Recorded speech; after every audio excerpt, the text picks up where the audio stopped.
Hello and welcome back to Star Wars The Living Set. Will, good to see you again. Good to see you. Excited to come back with you guys again. 4 new cards this week on Star Wars The Living Set. Yep. If you're interested in checking out the cards, they are available on Topps.com. 2 new cards every single week.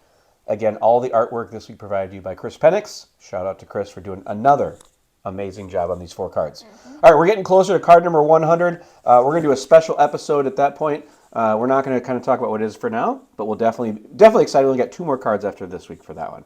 All right, so this week, you're going to start us off with card number 95. Can you believe we've gotten this far so far? That's crazy. We're on episode, like 30? I don't even know. Something like that. We'll check later, but it just think it's pretty cool that we're almost at 100.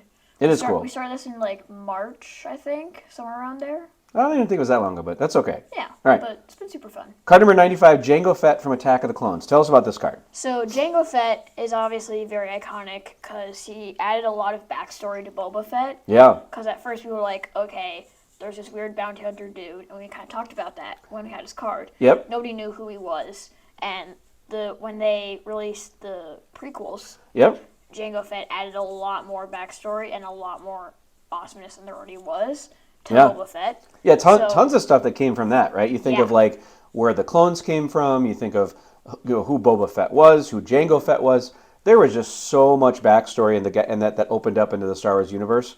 I was super excited. Actually, that's one of my favorite prequel movies is Attack of the Clones because I love when they go to Kimino. I love the interactions there. The scenery, it's just absolutely amazing. So I love that part. Love it. Yeah, so Jango Fett, super cool, immediately loved, stuff like that. Yeah. So we're on stats. They made 1,252, 59 graded, 34 10s, and 25 9s. Yep. The actor is, how do we say it? I think we're going Tamura. I believe is how you say his name. Tamura Morrison is the actor. Yep. His armor or suit was planned to be white, but then they changed it to the good old-fashioned blue and silver that we know and love. Yep. The actor is from New Zealand, Yep. which I think you can kind of tell a little bit of that in his voice. A little bit. Maybe a little bit. Sure. Released his own album in 2014, covers of his father's songs. Yeah, apparently his dad was a singer, which was interesting, I thought. So he put out an album in 2014 covering a bunch of songs that his dad played. Interesting. I thought that was pretty cool. I have to check that out later. Yep. Then we also see Boba in Empire Strikes Back. Well, no, he plays Boba in Empire Strikes Back. Like when they re-released it, is what he was. Oh, really? Yeah. So obviously he's not Boba, but he plays him in Empire Strikes Back when they did the re-release for it. Yes. Yep. Also in Mando, Book of Boba Fett, and lots of Clone Troopers. Yeah, he does a lot of voices for Clone Troopers because, I mean, obviously everyone's going to have his voice. Yeah. Because he's the main guy, right? I mean, for a few of the clones, they have slightly different voices. Yep. You can all kind of tell that it still has that same kind of... Still Jango. Yeah, still Jango. Yep. And then changes his voice to be more raspy as he's getting older. Yep. So I think he talked about in, Book of Boba Fett or obviously in Mando where his character is older, he kind of changed his voice to be a little raspier. And I think you can tell that especially on the Book of Boba Fett stuff. Yeah. Yep. Where he talked about how he provided Boba's backstory, more stuff like that. Yep. And then he's, of course, killed by Mace Windu. Spoiler alert. Yeah. Yeah, I thought that was pretty cool. Again, kind of an epic battle on Geonosis, I believe. Yep, Geonosis. Which was great. And then, of course, it just perfectly ties into young Boba's future story of him holding his dad's helmet. Mm-hmm. I thought that was pretty cool. That part always kind of surprised me of how dark it was. Because, we never really see, anything that dark before. Your child... a child watching his dad be decapitated. That's some serious stuff. Well, Star Wars universe expanding, so. Yeah. All right, yeah, I love the Jango Fett character. Really glad they added it. That all the stuff with Jango in episode 2 was just great. So, anything else for you on Jango this week? I also feel like they just, Jango, kind of helped, whatever he said about, add on to Boba's backstory, but, he wouldn't have had any of the initiative to do all the things that he does in Clone Wars. Yep. Because in Clone Wars, there are many parts where there's actually a series of episodes where he tries to get back at Mace Windu. Yep. We can see him be super dark and brooding. Young Boba, you're talking about. Young yes. Boba when he's still kind of he's pretending to be a clone because he is a clone. He is a clone. But yeah, I thought Jango's super cool. I love him. Yeah. All right, good. All right, we're gonna go on to card number 96. We're gonna go on to Jannah from Rise of the Skywalker.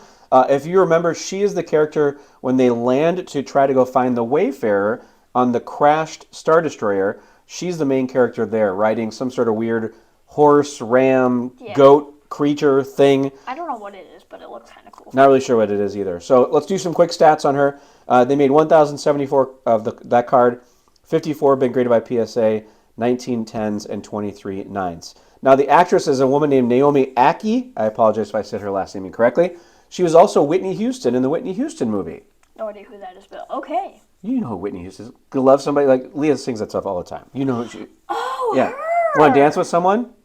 Yeah, that's her. Yep. Huh. Yep. All right. She was formerly known as T21719 because, of course, she was a former stormtrooper. She was taken by the First Order. That's how she and Finn obviously connect. Mm-hmm. They obviously have some backstory there. And then, of course, she also helped Finn lead the battle at Exogal when they landed on the ship and then rode those weird horse, ram, goat things. Whatever things. Yes. We don't really know what happens to her because this movie ends, and I think those characters all live. Yeah. But again, interesting character, Jannah, kind of expanding more of the backstory around some of the different First Order troopers. Yeah. Anything else on her?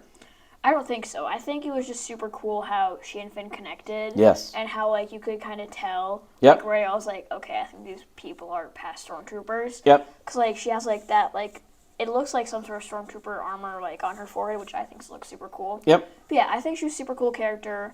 I hope we see her more in the new upcoming movies. Yeah. I'm very excited for those, by the way. Yeah. Yeah, I really like her. She's a cool character. All right. Card number 97, Hera Syndulla from Rebels. So tell us about Hera. So Hera Syndulla, who has become From Rebels, though. from Rebels, Just Rebels. has become very commonly known in other shows that she's been in. Yep. She was in Bad Batch and the Ahsoka show. I'm pretty sure those. Yep, were the new live-action one. The new live-action Ahsoka show. Yep.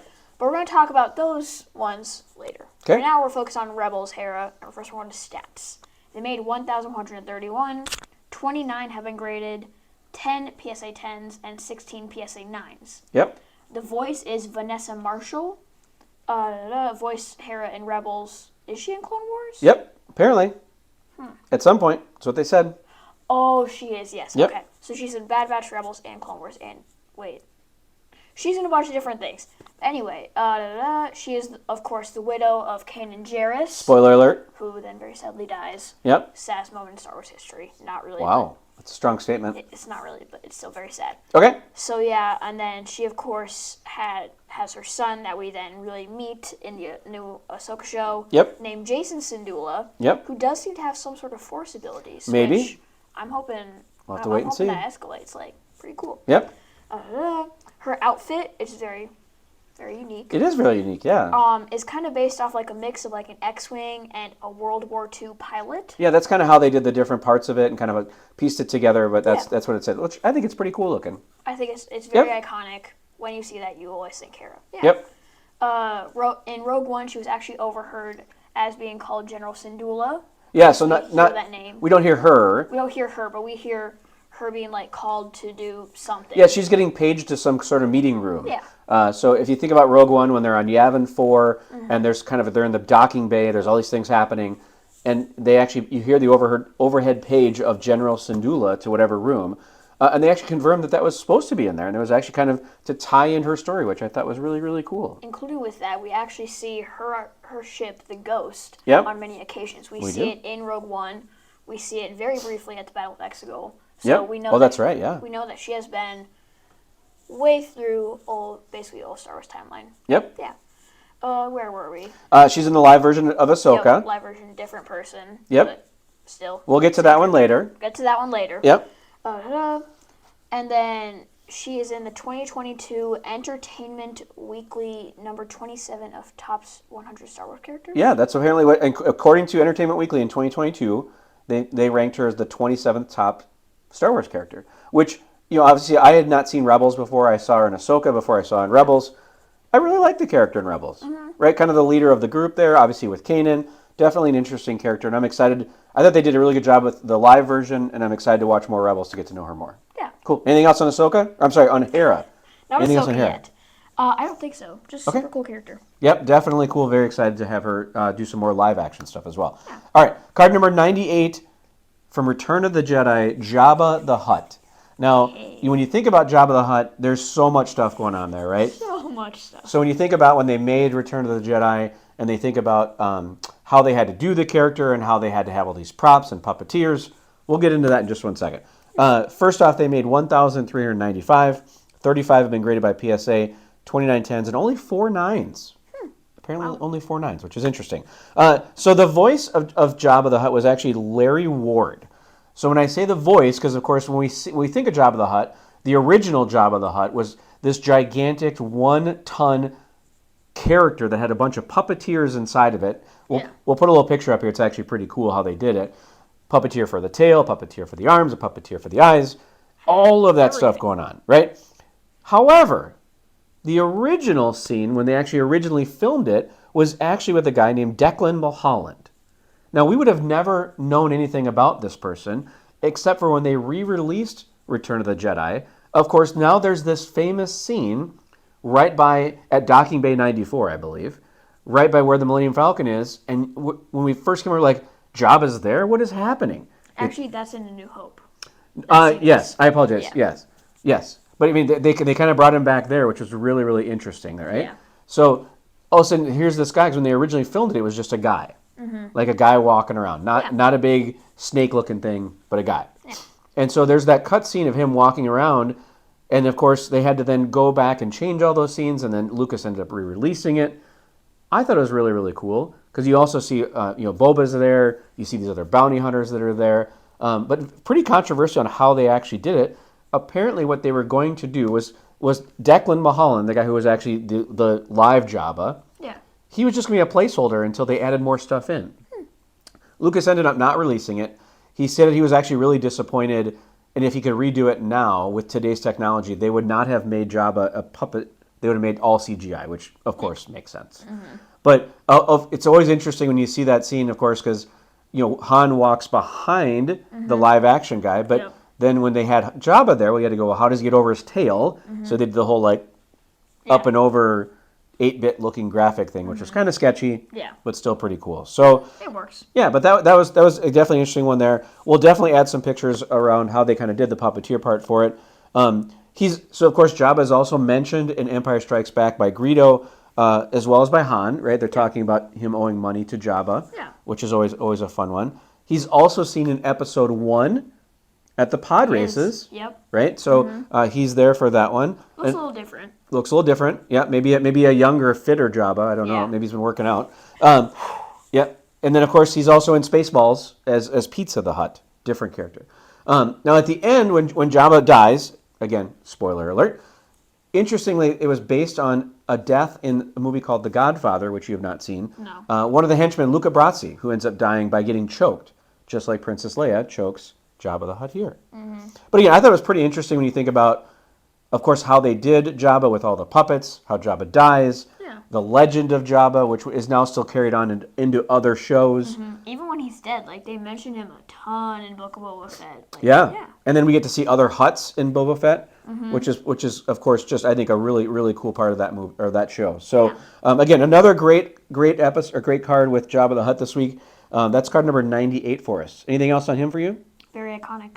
Yeah, very iconic character for sure. So, all right, we got another episode coming up next week with only 2 cards next week. Only 2. Only 2. So what is your favorite artist card of this week? So if you're picking the artwork, which one is your favorite one of this week? Artwork-wise, it's probably going to have to be... I'm actually going to go with Jannah. Okay, you're going with Jannah. I'm actually going with Jabba. That was my second choice. I think Jabba's tough because to get, all the wrinkles and and the shading and the lighting...